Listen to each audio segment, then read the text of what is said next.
السلام عليكم ورحمة الله وبركاته. يا كم انتقدنا ويا كم قلنا عنفع الحملة ويا كم قالوا عدة ناس وفعلناها ولكن ولا نفع.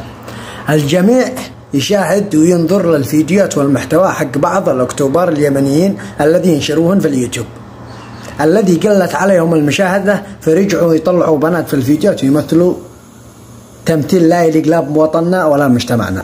دخلنا راسنا دخلنا انتقادنا يا جماعة الخير، هذا تمثيلكم لا ليس من عاداتنا ولا تقاليدنا كيمنيين. غيروا من محتواكم، هذا المحتوى ما يشرفش. يعني أسألك بالله، محتوى تطلع بنت تشتغل فوق باص، محتوى لو ما تجذبونا لا عندك كيف تتسخسخ، ايش هذا من محتوى يا خبراء؟ استحوا على انفسكم، استحوا على انفسكم. انتم تمثلوا وطن، انت يا ايها الممثل تمثل وطن.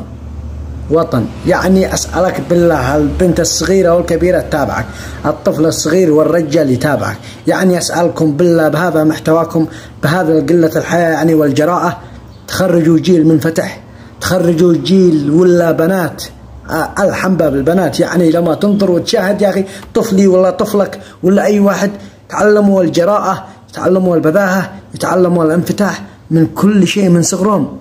ما تستحوش. أنت أخي الممثل، أقسم بالله العظيم لو أقول لك طلع أختك تمثل معك، هل أنت حترضى؟ والله العظيم ما ترضى تطلع أختك تمثل معك. ليش؟ أنك إنسان غير، ما ترضاش على أختك، فلذلك لا ترضاش على بنات الناس تطلعين معك تمثل علشان قرشين. وأنت يا البنت الذي بتطلع تمثل لأهلها، يا أخي أنت ما عندكش ضابط، ما عندكش غيرة على البنت الذي بتطلع تمثل، على البنت الذي تطلع بالمشاهدات والجن والممثلين اللي معاها والكواليس. يا أخي ما بتغرش على بنتك يا أخي. الشهرة الله يلعن أمها شهرة يا أخي، أنت أخوها ولا أبوها. استحوا على أنفسكم. ما عاد تجي تشقي على بنتك، ما عاد تجي تأكل بنتك، ما عاد تجي تكفي بنتك وتخليها في البيت. إيش من مواهب هذه يدفنوا أمها المواهب بالصندل.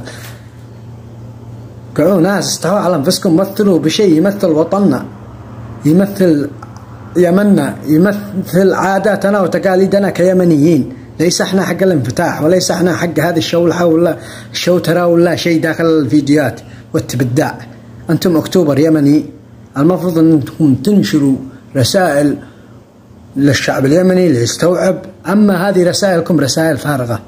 فأتمنى من الجميع أن يقوموا بهذه الحملة على الجميع، على هؤلاء الأكتوبر اليمنيين الذي بيشوهوا بصورة اليمن، الذي بيضروا الشعب، الأطفال، الأولاد، النساء الذي بيتابعوهم. مئات الآلاف ملايين بيتابعوهم. لا حد يرضى على بنته ولا على طفله ولا على شنو، يتعلم الجراءة والبذاءة والانفتاح من أيام صغره. صح ولا لا؟ الذي معايا يدي رأيه بالتعليقات وقوموا وانتقدوها للأشخاص عسى أن يغيروا من محتواهم. غيروا يا أخي من محتواكم، ورب الكعبة لا ندعمكم ونزيد لكم معنويات وكل شيء.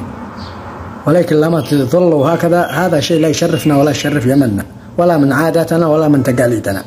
الشهرة ما تنفعش ولا تدوم. اللهم اجعلني مشهورا بالسماء وليس بالأرض. اليوم معك شهرة، بكرة ودعت. فلذلك السلام عليكم ورحمة الله وبركاته، وتحياتي للجميع.